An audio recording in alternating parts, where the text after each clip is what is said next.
नमस्कार दोस्तों। दशा माता की व्रत कथा।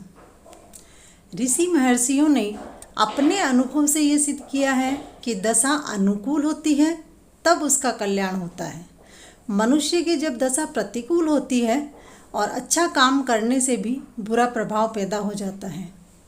इसी दशा को दशा भगवती या दशा माता के नाम से जानते हैं। हमारे देश की स्त्रियां इसका व्रत और पूजन करती हैं तथा उसके प्रति विश्वास बढ़ाने के लिए कथा भी कहती है।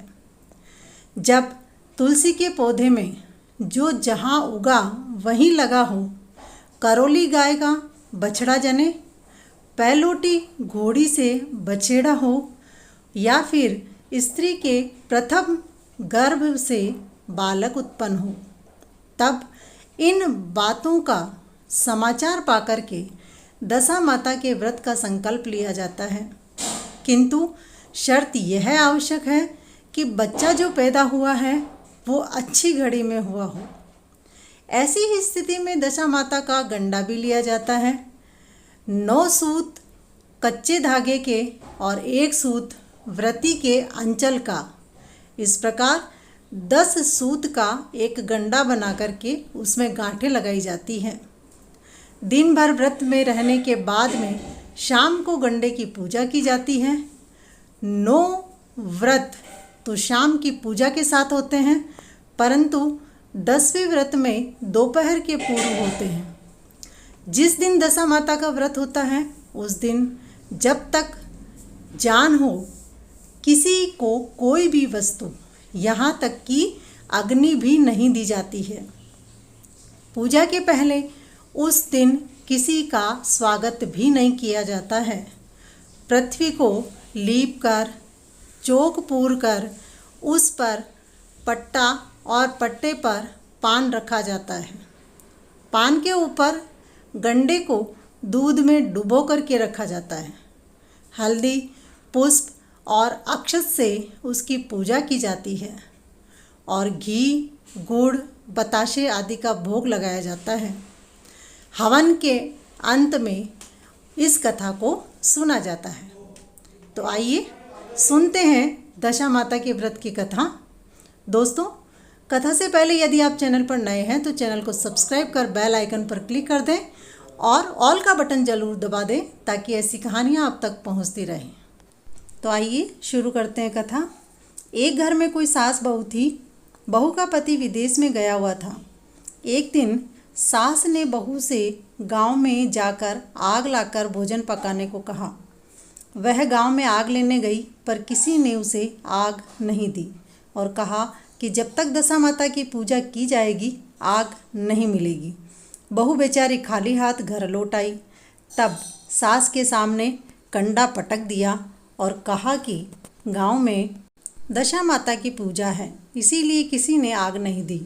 शाम को सास आग लेने गई गांव में, तब उसे स्वागत पूर्वक बिठाया और कहा कि सवेरे बहू आई परंतु हमारे यहाँ पूजा नहीं हुई थी, इसी कारण आग नहीं दी। सास आग लेकर अपने घर के दरवाजे पर पहुँची ही थी कि व्यक्ति बछवा लिए आया और उसके पीछे ब्याई कलोरी गाय। स्त्री ने उससे पूछा कि यह गाय क्या पहलोटी ब्याई है? आदमी ने कहा हाँ। उसने फिर पूछा कि बछवा है या बछिया? व्यक्ति ने जवाब दिया बछवा है। सास ने घर में जाकर बहू से कहा, आओ हम भी दशा माता की गंडे लें और व्रत करें। दोनों ने गंडे लिए और व्रत आरंभ किया। 9 व्रत पूरे हो जाने के बाद 10वें दिन गंडे की पूजा की। सास बहू दोनों ने मिलकर के गोल गोल बेले 10-10 अर्थात कुल 20 फर्रे बनाए। 21वां एक बड़ा गाय को दिया। पूजन करने के बाद में सास बहू दोनों पारण करने बैठी। उसी समय बुढ़िया के लड़के ने विदेश से आकर दरवाजे पर आवाज़ लगाई। आवाज़ सुनकर माँ ने मन में कहा कि क्या हर्ज है, उसे कुछ देर ठहरने दो, मैं पारण कर चुकूँगी तब किवाड़ खोल दूँगी। परंतु बहू को रुकने का सहन नहीं हुआ। अपनी थाली का अन्न इधर उधर करके झट पानी पीकर वह उठ खड़ी हुई। उसने जाकर दरवाज़ा खोला। पति ने पूछा कि माँ कहाँ है? स्त्री ने कहा कि वह तो अभी पारण कर रही है। तब पति बोला, मैं तेरे हाथ का जल अभी नहीं पीऊँगा, क्योंकि मैं 12 बरस से आया हूँ। इतने दिनों तक न जाने तू कैसी रही। माँ आएगी, वह जल लाएगी, तब जल पीऊँगा। यह सुनकर स्त्री चुपचाप बैठी रही। माँ पारण कर अपनी थाली धोकर पी चुकी थी। तब वह लड़के के पास गई। लड़के ने सादर पैर छुए। माँ उसे आशीर्वाद देते हुए भीतर घर में ले गई। माता ने थाली परोस कर रखी। बेटा भोजन करने बैठ गया। उसने हाथ में प्रथम ग्रास लिया ही था कि फर्रों के वे टुकड़े जो बहू ने अपनी थाली में फेंक दिए थे, अपने आप उचक कर उसके सामने आने लगे। उसने माँ से पूछा, यह सब क्या तमाशा है? माँ बोली, मैं क्या जानूँ, बहू जाने। यह सब सुनते ही लड़का आग बबूला हो गया। वह बोला, ऐसी बहू मेरे किस काम की, जिसके चरित्र की तू साक्षी ही नहीं है। उसको अभी बाहर करो। यदि वह घर में रहेगी तो घर में मैं नहीं रहूँगा। माता ने पुत्र को व्रत के पारण का सब हाल बताकर समझाया, परंतु उसने एक भी न मानी। वह कहने लगा कि उसे निकाल बाहर करो, तभी तो मैं घर में रहूँगा। सास ने सोचा, बहू को थोड़ी देर के लिए बाहर कर देती हूँ, इतने में लाल का गुस्सा शांत पड़ जाएगा, उसकी बात रह जाएगी, तब फिर उसे घर में डाल लूँगी। उसने बहू से कहा, दहरी के बाहर जाकर उसारे के नीचे खड़ी रह। जब उसारे के नीचे खड़ी हुई, उसारा बोला, मुझे इतना भार छानी छप्पर का नहीं है जितना तुम्हारा है। दशा माता के विरोधी को मैं छाया नहीं दे सकता। तब वह वहाँ से चलकर गिरोची के पास गई। गिरोची बोली, मुझसे हट खड़ी हो, मुझे इतना भार घड़ों का नहीं है जितना तेरा है। वह वहाँ से हटकर घूरे पर जाकर खड़ी हुई। तब घूरा बोला, मुझे इतना भार सारे कूड़े का नहीं है जितना तेरा है, चल हटकर खड़ी हो। इसी तरह वह जहाँ कहीं जाती वहीं से हटाई जाती। इस कारण वह अपने जी में अत्यंत दुखी होकर जंगल में भाग गई। जंगल में भूखी प्यासी फिरती फिरती वह एक अंधकूप में गिर पड़ी। गिरी तो सही, पर उसे चोट नहीं आई। उसी समय राजा नल उस जंगल में शिकार खेलते खेलते वहां पहुँचे। उनके साथ के सब लोग बिछुड़ गए थे। वह प्यास के मारे भटकते भटकते उसी कुएं पर आए जिसमें उक्त स्त्री गिरी हुई थी। राजा नल के भाई ने कुएं में लोटा डाला तो स्त्री ने उस लोटे को पकड़ लिया। तब भाई ने राजा से कहा कि इस कुएं में तो किसी ने लोटा पकड़ रखा है। तब राजा ने कुएं की जगत पर जाकर कहा कि भाई पुरुष है तो धर्म का भाई है, और यदि स्त्री है तो मेरी धर्म की बहन है। तुम जो कोई भी हो बोलो, हम तुमको ऊपर निकाल लेंगे। स्त्री ने आवाज़ दी। इस पर राजा ने उसे कुएं से बाहर निकलवा दिया और वह उसे हाथी पर बिठाकर अपनी राजधानी में ले आए। महाराज को शिकार से लौटकर महलों की ओर आते देखकर धावनों ने महारानी के पास जाकर खबर दी कि महाराज आ रहे हैं और एक रानी भी साथ ला रहे हैं। रानी अपने मन में बहुत दुखी हुई। वह सोच रही थी कि इसी बीच महाराज सामने आ पहुँचे। तब रानी ने हाथ जोड़कर विनय की, महाराज मुझसे क्या बात बन पड़ी जो आप मेरे रहते दूसरा विवाह कर लाए। इस पर हंसकर उत्तर दिया गया कि वह जो आई है तुम्हारी सौत नहीं है, ननंद है, मेरी बहन है। तुमको उसके साथ मेरी सगी बहन जैसा व्यवहार करना चाहिए। यह सुनते ही रानी का मुँह प्रसन्नता से कमल की तरह खिल उठा। उसने कहा, अब तक मैं ननंद को नहीं जानती थी, अच्छा हुआ जो भाग्य से ननंद आ गई। राजा ने उसका नाम मुँह बोली बहन रख दिया। उसके लिए एक अलग महल बनवा दिया। उसी में वह आनंद से रहने लगी। इस प्रकार सुखपूर्वक बहुत दिन बीत गए। एक दिन राजा की एक घोड़ी ब्याई। तब राजमहल की स्त्रियां बधाई गाने लगी। मुँह बोली बहन ने अपनी दासियों से कहा, बाहर जाकर देखो तो सही किस बात की बधाई बट रही है। उन्होंने बाहर से आकर कहा, महाराज की घोड़ी अच्छी घड़ी एक बछड़ी ब्याई है, उसी की बधाई गाई जा रही है। उसने कहा, वह पहलोटी ब्याई है या दूसरी या तीसरी बार? उन्होंने जवाब दिया, पहलोटी ब्याई है। तब उसने रानी के पास जाकर कहा, भावज आज हम और तुम दोनों दशा माता के गंडे लें। रानी ने पूछा, कैसे और किसके गंडे हैं, सो मुझे समझाओ। तब वह बोली, घोड़ी पहले पहल बछेड़ा ब्याई है। दशा माता के व्रत का यह नियम है कि पहले पहल जब गाय या घोड़ी या स्त्री का प्रसव हो तब गंडा लेकर व्रत आरंभ करें। 9 व्रत करने के बाद 10वें दिन गंडे का पूजन करके विसर्जन करें। इसी के साथ उसने पारण और पूजा के नियम बताए। तब रानी बोली, ननंद, तुम्हारा व्रत तुम्हें फले। मैं पूड़ी और दूध की साठी खाने वाली रानी महारानी भला वन फल गोले की पपड़ी खाकर कैसे रह सकती हूँ? ऐसा खाना खाए मेरी बला। वह बोली, भाभी, मुझे तो चाहो जो सो कह लो, परंतु व्रत के संबंध में कुछ भी मत कहो। मैं इसी व्रत के कारण मारी मारी फिरी और तुम्हारे देश में आई हूँ।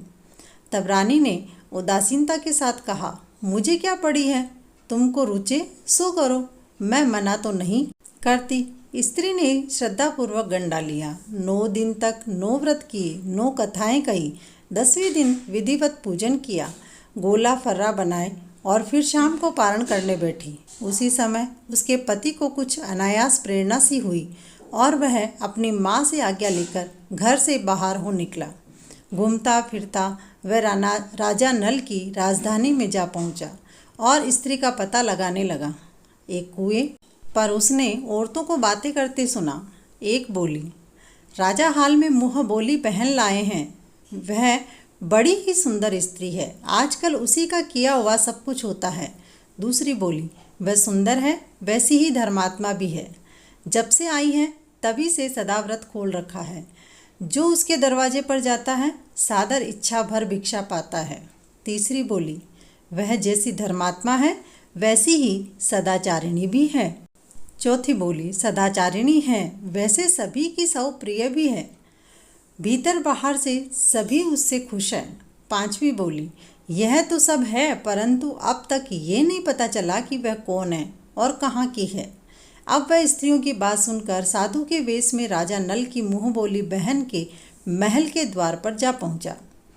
वहाँ जाकर उसने आवाज़ लगाई तो क्षेत्र के प्रबंधकर्ता उसे भिक्षा देने लगे। उसने भिक्षा लेने से इनकार कर दिया और कहा, जब क्षेत्र देने वाली खुद आकर भिक्षा देगी तब लूँगा, नहीं तो नहीं लूँगा।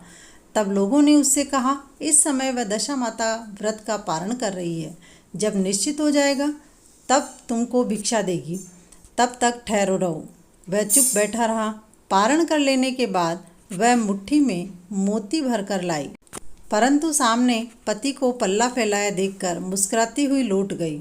दोनों ने एक दूसरे को अच्छी तरह पहचान लिया। रानी ने ननंद को मुस्कुराते देखकर पूछा, जिस दिन से तुम आई हो आज तक मैंने तुमको कभी हंसते नहीं देखा, आज इस विदेशी को देखकर हंसी तो इसका क्या कारण है? उसने उत्तर दिया कि वह विदेशी हमारे घर का ही है। रानी ने पूछा, तब वह ऐसे क्यों आए? उसने कहा, अभी वह मेरा पता लगाने आए हैं। रानी ने राजा से कहा, तुम्हारी मुँह बोली बहन के घर के लोग आए हैं। राजा ने कहा, उनसे कह दिया जाए कि अभी यहाँ से अपने घर जाकर अपनी हैसियत से आए, तब मैं बहन की विदाई करूँगा। तब वह घर को वापस चला गया। उसने माँ से कहा, तुम्हारी बहू राजा नल के यहाँ उसकी बहन बनकर रहती है, नित्य सदाव्रत देती है और नियम धर्म से दिन बिताती है। तब माँ ने आज्ञा दी कि तुम जाओ और उसे ले आओ। वह डोली पीनस वाले कहार आदि के साथ सज धज फिर राजा नल के नगर में आया। राजा ने समधी की हैसियत से उसका स्वागत किया और कुछ दिन मेहमानी में रखकर विधि पूर्वक बहन की विदाई की। जब वह महल से बाहर निकलकर चलने लगी तब महल भी उसके पीछे पीछे चलने लगे। तब रानी बोली, ननंद जी, तुम चली और मेरा महल भी ले चली, जरा लौटकर पीछे की ओर देखती जाओ। जो ही उसने पीछे लौटकर देखा त्यों ही राजा का संपूर्ण राजसी वैभव सहसा लुप्त हो गया। वह स्त्री तो अपने पति के साथ जाकर आनंद से रहने लगी, परंतु राजा नल का यह हाल हो गया कि वे राजा रानी दोनों कथरी ओढ़े फिरने लगे। उनके रूपकार पत्थर हो गए और अटाले यानी कि भोजनालय में पत्ते खड़खड़ाने लगे। तब राजा नल बोले, रानी, जहाँ राज किया वहाँ इस दशा में नहीं रह सकते, इसीलिए यहाँ से हट जाना ही उचित है। रानी पतिव्रता स्त्री थी, उसने राजा की आज्ञा मानना, उनकी विपत्ति में उनका साथ देना स्वीकार किया। राजा रानी दोनों चल दिए। चलते चलते एक गांव के पास पहुँचे। वहाँ बेर के वृक्षों में अच्छे अच्छे बेर लगे हुए थे। राजा रानी दोनों भूखे थे, इसीलिए वे बेरों के वृक्ष के नीचे जाकर बीनने लगे, परंतु बेर लोहे के होते गए। इसी तरह से राजा रानी जो वस्तु हाथ से छूते थे वही कंकड़ पत्थर इत्यादि होता गया। फिर भी राजा आगे बढ़ता ही गया। रास्ते में उन्हें एक बनिया बनीजी मिले। उसने राजा नल को पहचान लिया। तब उसने राजा रानी के भोजन के लिए सेर भर आटा दिया। वे आटा लेकर एक नदी के किनारे गए। वहाँ रानी भोजन बनाने लगी और राजा स्नान करने लगा। उसी नदी में मछुआरे मछलियाँ पकड़ते रहे थे। उन लोगों ने राजा को 4 मछलियाँ भेंट कर दी। रानी ने रोटियाँ सेक कर और मछलियाँ भून कर रखी। तब राजा आए और भोजन करने बैठे। तब रोटियाँ ईंट हो गई और मछलियाँ उछलकर नदी में चली गई। वहाँ से चलकर वे अपनी मुँह बोली बहन के यहाँ गए। बहन ने सुना कि उसके भाई भौजाई आए हैं। उसने पूछा कि कैसे आए हैं। रानी ने कहा कि लटके चीतड़ा भूखे कुकरा ऐसे आए हैं और कैसे आए हैं। यह सुनकर उसे बड़ी लज्जा आई। उसने कहा उन्हें कुम्हार के घर ठहरा दिया। शाम को थाल सजाकर बहन खुद भावज से मिलने कुम्हार के घर गई। उसने सामने थाल रखा तो भावज ने कहा इस थाल में जो कुछ भी हो कुम्हार के चाक के नीचे रख दो और चली जाओ। वह थाल का सामान चाक के नीचे रख कर चली गई। थोड़ी देर में राजा ने आकर पूछा, कहो बहन क्यों आई थी, क्या लाई थी। रानी ने कहा आई तो थी पर कुछ लाई थी, मैंने इसी चाक के नीचे रखवा दिया है। राजा ने जो वहाँ देखा तो कंकड़ पत्थरों के सिवा और कुछ भी नहीं था। राजा समझ गया कि यह सब कुदशा का कारण है, भला वह मेरे लिए कंकड़ पत्थर थोड़ी लाएगी। तब वे लोग वहाँ से भी चलकर अपने मित्र के घर गए। मित्र ने सुना कि उनके मित्र राजा नल आए हैं तो उसने पूछा कैसे आए हैं। उन लोगों ने कहा कमरी ओढ़े कतरी बिछाए मांग मांग कर खाए, ऐसे आए और कैसे आए। मित्र ने दुखी होकर कहा कोई हानि नहीं, जैसे आए वैसे अच्छे आए। आखिर मित्र हैं, उनको महलों में लिवा लाओ। मित्र ने बड़े आदर भाव से उनका स्वागत किया, भोजन कराया और एक कमरे में उनके सोने के लिए पलंग बिछवा दिया। उस कमरे में खूंटी पर नौलक का हार टंगा और पलंग की पाटी पर बिजूरिया खांडा रखा था। आधी रात को राजा सो गए थे। रानी उनके पैर दबा रही थी। उसने देखा कि हार वाली खूंटी के पास दीवार में एक मोर का चित्र बना है। वह हार को धीरे धीरे निगल रहा है और खांडा पलंग की पाटी में समाता जा रहा है। रानी ने राजा को जाकर दृश्य दिखाया। तब राजा ने कहा यहाँ से चुपचाप भाग निकलना चाहिए, नहीं तो चोरी का कलंक लगेगा। तब मित्र को दोनों क्या मुख दिखलाएंगे। राजा रानी दोनों रात को ही उठ करके चले गए। राजा दंपति चलते हुए एक अन्य राजा की राजधानी में पहुँचे। वहाँ अतिथि और भिक्षुकों को सदाव्रत दिया जाता था।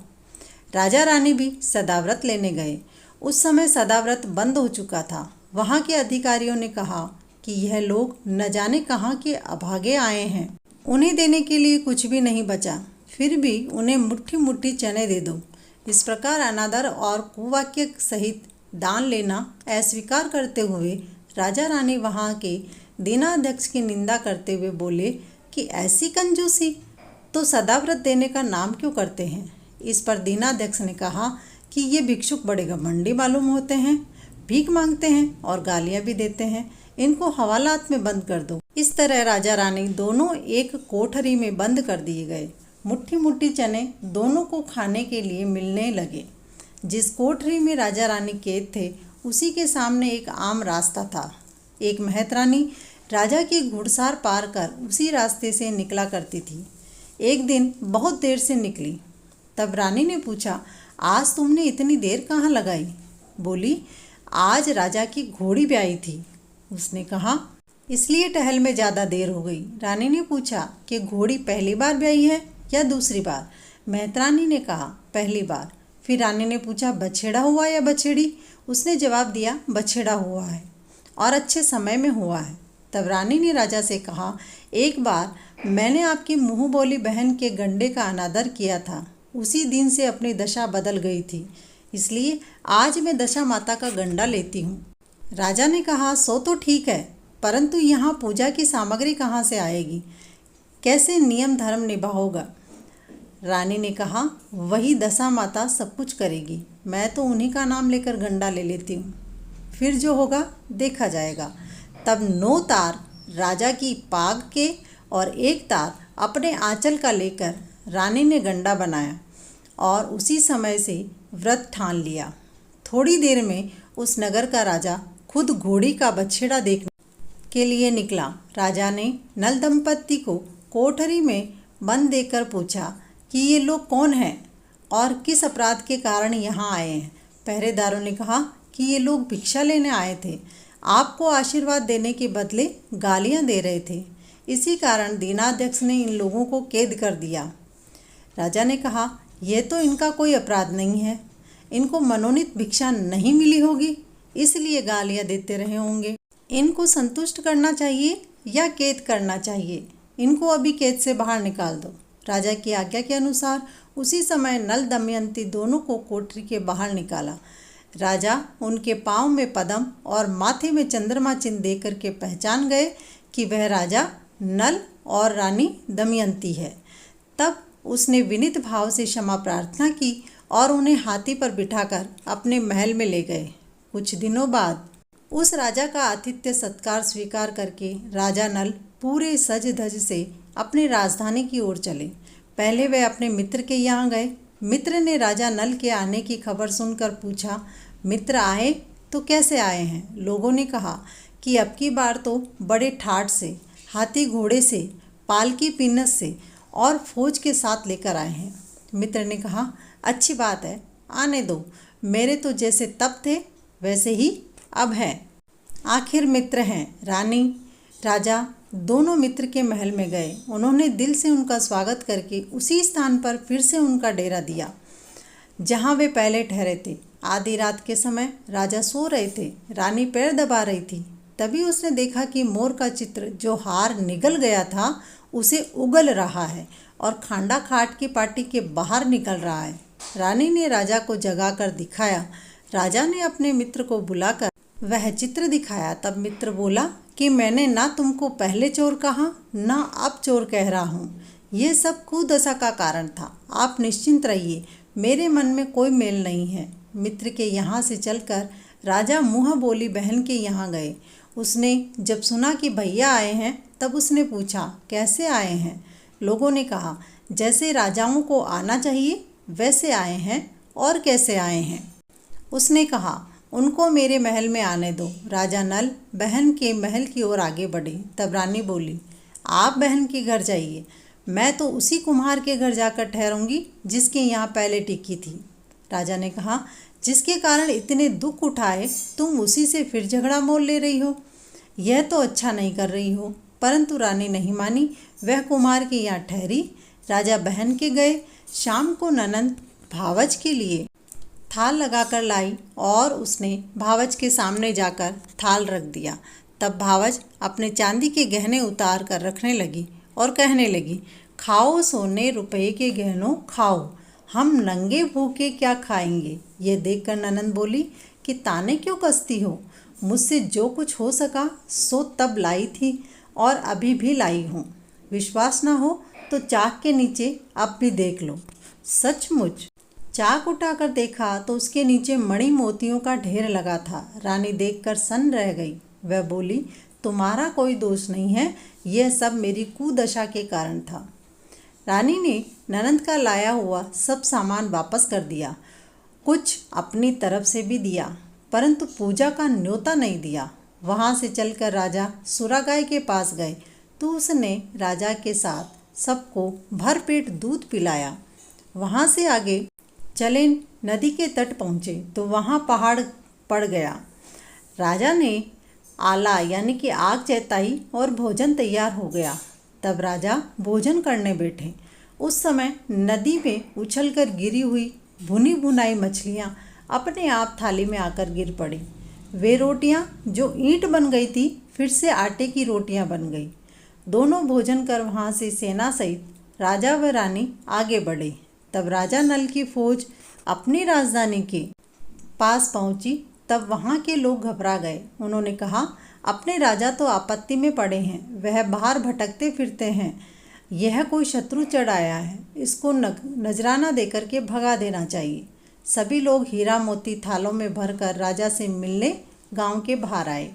सभी को अपने राजा रानी को पहचान कर उनको बड़ा आनंद हुआ। वे बड़ी श्रद्धा भक्ति पूर्वक राजा के आगे होकर उन्हें महलों में लेकर आए हैं और राजा रानी ने महलों में प्रवेश करके तुरंत ही दशा माता की पूजा का प्रबंध किया और उस नगर की सब सौभाग्यवती स्त्रियों को आमंत्रित किया। भगवती के भोग के लिए सब तरह के पकवान बनाए गए। आटे की बटी हुई 10 पत्तियाँ, 10 गुड़ या शक्कर की गुंजियाँ और 10-10 अठाइयाँ सुहागिनों के अंचल में डाली गई। सुहागिनों का श्रृंगार आदि करके दशा माता की पूजा आरंभ हुई। कलश स्थापित कर दिया जलाया गया तो बत्ती ही नहीं जली। तब पंडितों ने विचार करके कहा, यदि कोई न्योता पाने वाला न्योतने से रह गया तो स्मरण किया जाए, उसके आने के बाद दीपक जल जाएगा। रानी ने कहा कि मैंने तो सभी को न्योता दिलवा दिया, सिर्फ एक मुँह बोली बहन को न्योता नहीं दिया। पंडितों ने कहा, उसे शीघ्र बुलाइए। राजा ने अपना द्रुतगामी रथ को भेज करके मुँह बोली बहन को बुलवा लिया। उसने कलश का मणिक प्रज्वलित किया। बड़ी धूमधाम से पूजा हुई। अंत में सुहागिनों को भोजन करवाकर विदा किया गया। उसी समय राजा ने हुक्म जारी किया कि अब मेरी प्रजा के लोग दशा माता का व्रत किया करें। भगवती दशा माता ने राजा नल के दिन फेरे, ऐसे ही वह सबके दिन फेरे। जो कोई भी इस कहानी को सुने, कहने वाले, सुनने वाले और हुकारा देने वाले सब पर अपनी कृपा बनाए रखें। बोलो दशा माता की जय।